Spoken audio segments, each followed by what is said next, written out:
So ನಿಮಗೆ ಗೊತ್ತಿರ್ಬೋದು, ಈಗ ಅವ್ರು ಆಲ್ರೆಡಿ ಪರಪ್ಪನ ಅಗ್ರಹಾರದಲ್ಲಿ ಇದ್ದಾರೆ.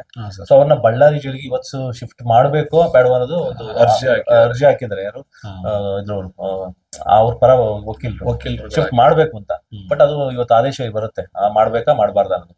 ಸೊ ಇದ್ರ ಬಗ್ಗೆ ಏನ್ ಹೇಳ್ತಾರೆ? ಅವಶ್ಯಕತೆ ಇತ್ತ? ಒಂದು ಅವಶ್ಯಕತೆ ಇರ್ಲಿಲ್ಲ ಅಂತ ಅನ್ಸುತ್ತೆ. ಇನ್ನೊಂದು, ಅವ್ರು ಇವಾಗ ಹೆಂಗೆ ಇದ್ರು ಇವಾಗ ವನವಾಸ ಟೈಮ್ ಅಲ್ಲಿ ಇದಾರೆ, ಅದ್ ಎಲ್ಲಿದ್ರು ವನವಾಸನೆ. ಬಟ್ ಅವ್ರು ಬೇರೆ ಕಡೆ ಹೋಗೋದ್ರಿಂದ ಏನಾಗುತ್ತೆ ಅಂತಂದ್ರೆ ನಮ್ಮ ಅತ್ತಿಗೆಗೆ ತೊಂದರೆ ಆಗುತ್ತೆ. ಬಿಕಾಸ್ ಅವರು ನೋಡಕ್ ಹೋಗೋದಿರ್ಬೋದು, ತುಂಬಾ ಟ್ರಾವೆಲಿಂಗ್ ಮಾಡ್ಬೇಕಾಗುತ್ತೆ. ಆ ಹೆಣ್ಮಗ್ಳಿಗೂ ಸರ್ ಎಲ್ಲಾರ ಕೈ ಕೂತ್ರೆ ರಕ್ತನೇ ಅಲ್ವಾ ಸರ್ ಬರೋದು. ಇವಾಗ ಎಲ್ಲೋ ಒಂದ್ ಕಡೆ ಅವ್ರು ಕಷ್ಟದಲ್ಲಿದ್ದಾರೆ ಅನ್ಬಿಟ್ಟು ನಾವು ಸಿಕ್ಕಿದ ಕಡೆ ಎಲ್ಲಾ ವಿಚಾರದಲ್ಲಿ ಟಾರ್ಗೆಟ್ ಮಾಡ್ಬಿಟ್ಟು ಕುಯ್ತಾ ಹೋದ್ರೆ ಮನುಷ್ಯ ಎಷ್ಟೊಂದು ತಡ್ಕೊಳಕ್ಕಾಗತ್ತೆ. ಬಟ್ ಆ ತಾಯಿಗೆ ನಾವ್ ಎಷ್ಟು, ಆ ತಾಯಿ ಬಗ್ಗೆ ಮಾತಾಡಕ್ಕೆ ಯಾರಿಗೂ ಯೋಗ್ಯತೆ ಇಲ್ಲ ಬಿಡಿ, ಮಾತಾಡ್ಲೂಬಾರ್ದು. ಆ ತಾಯಿ ಇವತ್ತು ಅಷ್ಟೆಲ್ಲ ಕಷ್ಟದ ಏನು ಮಾಡಂಗಿಲ್ಲ ಸರ್. ದೇವ್ರಗಳಿಗೆ ಕಷ್ಟ ಜಾಸ್ತಿ ಬರೋದು, ಕಷ್ಟ ಜಾಸ್ತಿ ದಾಟದ್ಮೇಲೆ ಅವ್ರ ದೇವ್ರಗಳಾಗುತ್ತೆ. ಇದ್ರಲ್ಲೇ ಆನ್ಸರ್ ಇದೆಯಲ್ಲ ಸರ್.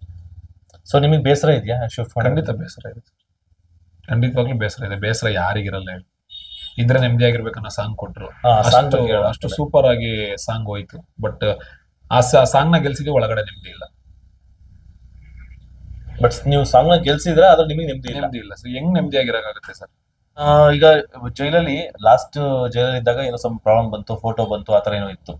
ಬಟ್ ಈ ಸಲ ಆತರ ಏನು ಸಮಸ್ಯೆ ಆಗಿಲ್ಲ, ಅಥವಾ ರಾಜಾತಿಥ್ಯ ಕೊಡ್ತಾವ್ರೆ ಅನ್ನೋದಾಗ್ಲಿ, ಬಟ್ ಏನೇ ಆಗ್ಲಿ ಆತರದ್ ಏನು ಸಮಸ್ಯೆ ಇಲ್ದಿದ್ರು ಶಿಫ್ಟ್ ಮಾಡ್ಬೇಕು ಅನ್ನೋದು ಒಂದು ಒತ್ತಡ.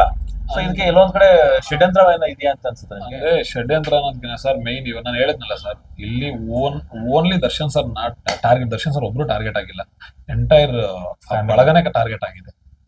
ಹತ್ರ ಇದ್ರೆ ಹೋಗಿ ಬರ್ತಾರೆ. ಸೊ ದೂರ ಅವ್ರಿಗೂ ಒಂಚೂರು ಕಷ್ಟ ಆಗ್ಲಿ, ಏನ್ ಬೇಕಾದ್ರೂ ಇರ್ಬೋದು.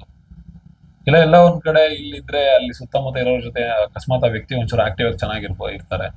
ಬಟ್ ಅಲ್ಲಾದ್ರೆ ಇನ್ನ ಒಂಚೂರು ಮೈಂಡ್ ಡಿಸ್ಟರ್ಬ್ ಆಗ್ಬೋದು, ಇಲ್ಲ ಇನ್ನ ಡಿಸ್ಟರ್ಬ್ ಮಾಡೋಣ ಅಂತಾನೆ ಇರ್ಬೋದು.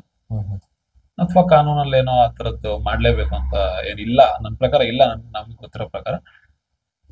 ಬಟ್ ಒಳ್ಳೇದು, ಅವ್ರಿಗೆ ಮಾಡ್ತಿರೋರ್ಗೆಲ್ಲ ಭಗವಂತ ಚೆನ್ನಾಗಿಟ್ಟಿರ್ಲಿ. ಆ ಚೆನ್ನಾಗಿಟ್ಟಿರುವಾಗ ನಮ್ ಬಾಸ್ ಆಚೆ ಬಂದ್ಬಿಟ್ಟು ಇವ್ರು ಮಾಡಿರೋ ತಪ್ಪು ಅಂತ ಗೊತ್ತಾದಾಗ ಅವ್ರಿಗೆ ಪ್ರಾಯಶ್ಚಿತ ಆಗುತ್ತಲ್ಲ, ಅದನ್ನ ನಾವು ಕಣ್ಣಾರೆ ನೋಡೋ ತರ ಶಕ್ತಿ ಕೊಡ್ಲಿ.